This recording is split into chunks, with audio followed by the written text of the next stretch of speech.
Não passou de um sonho, de André Luci dos Santos Neves. Joana tem 13 anos. É uma menina do interior de Minas Gerais, onde todos se conhecem. Gosta muito de conversar com sua irmã Jane, de 18 anos. Elas falam sobre bordado, costura, receitas e serviços domésticos. Parece que o modo de educar as meninas não muda.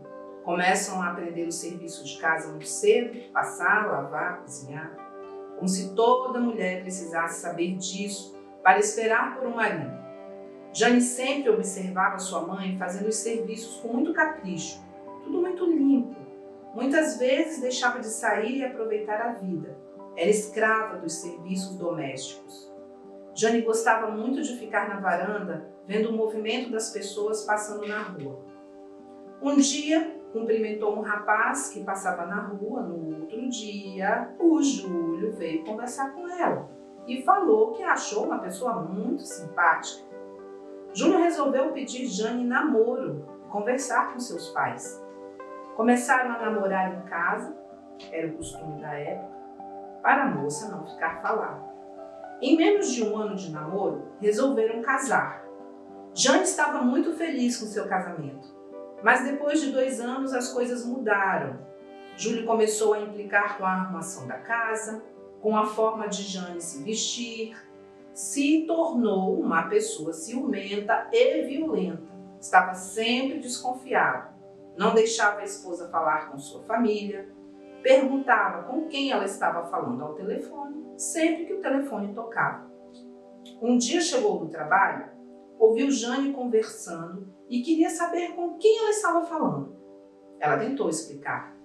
Na hora da agressão, eis que apareceu Nice, uma prima da Jane que estava passando na porta do quarto.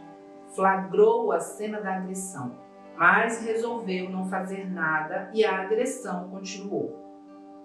Minutos depois, Jane e o Júlio resolveram ir para a sala, onde estavam os familiares da Jane, como se nada tivesse acontecido. Jane começou a conversar com a sua prima Nice, que viu a agressão. Júlio ficou com muita raiva ao ver a Jane e a sua prima Nice conversando.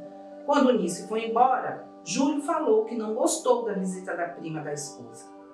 Júlio ameaçou Jane se falasse o que estava acontecendo em casa, ia piorar para o seu lado.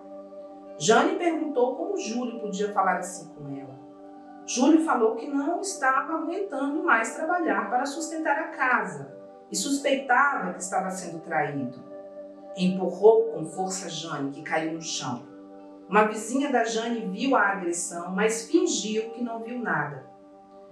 Jane vai fazer compras no supermercado e encontra a vizinha, que pergunta a Jane se precisa de alguma ajuda.